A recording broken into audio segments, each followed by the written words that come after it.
All right, let's get into it. Today we're talking about the absolutely wild story of Tom Canfield.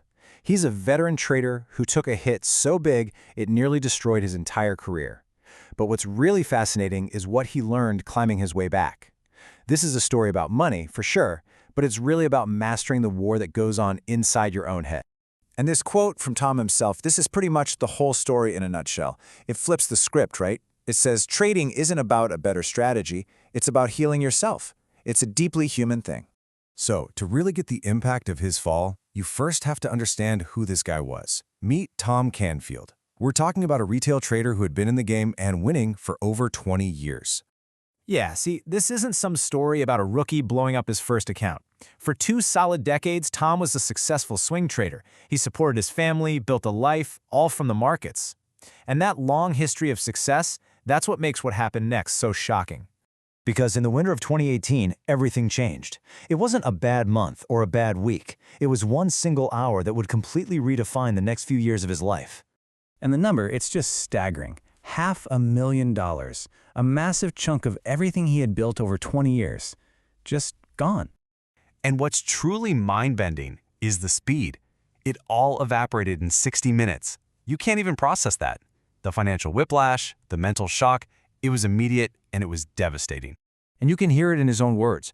The financial loss was one thing, but the psychological wound was way, way deeper.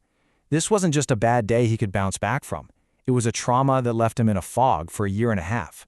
So you have to be asking, why? What was he thinking? And here's the thing, it wasn't greed. It was something so much more human. See, his son, who was a really talented hockey player, had just had a career-ending injury. Tom was just heartbroken. And without even realizing it, he put on this massive trade, basically hoping the market would give him a win to numb that pain, to tell him it was all going to be okay. Of course, the market did the exact opposite.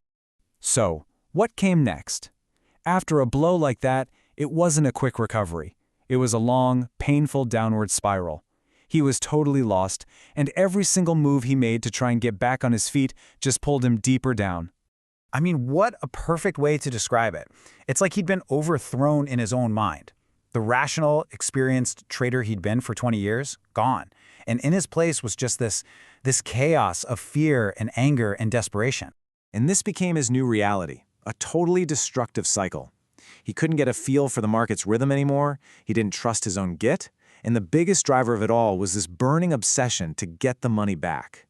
That's what led him to put on bigger and bigger trades, chasing that loss, which of course only made everything worse. The real turning point came when he was just terrified he was going to lose what little he had left.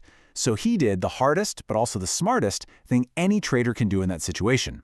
He walked away. He turned off the screens to save himself from himself. So, how in the world do you come back from that? Well, it wasn't with some heroic all-in trade. It was a slow, painful, deliberate process of rebuilding his entire approach from scratch. And his path back was methodical. First, he just got away. Solo skiing trips, no screens, just clearing his head. Then, when he came back, his goal wasn't to make money, it was to heal. He started trading just 100 shares of Apple, a position so small that the money literally didn't matter. This let him start to feel the market again, without all the fear.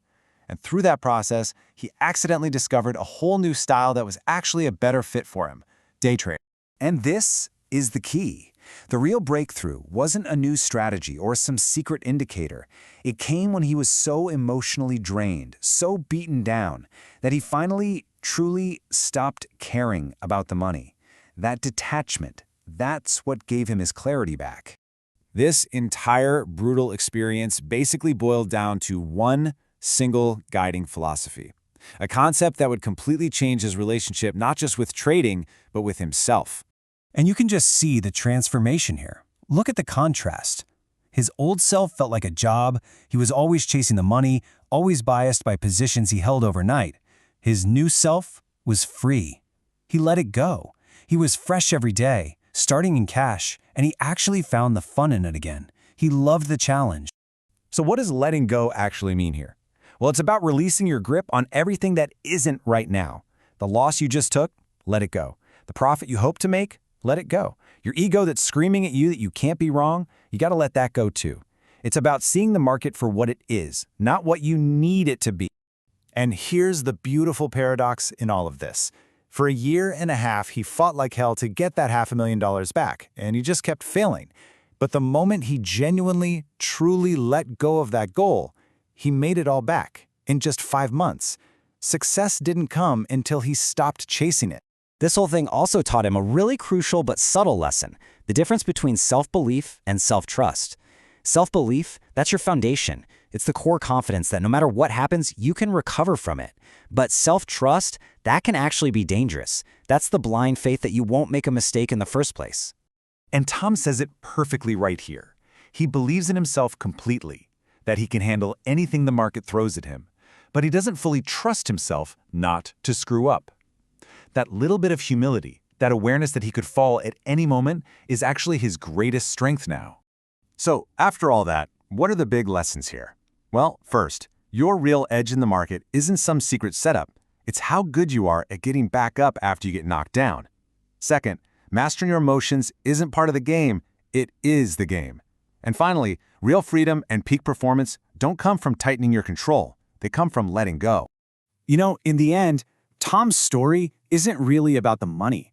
It's about a fundamental shift in how you see yourself and your work. The lesson isn't to trust that you'll never fail. It's to believe deep down that you can always, always get back up. Which really leaves just one final question for all of us to think about. Do you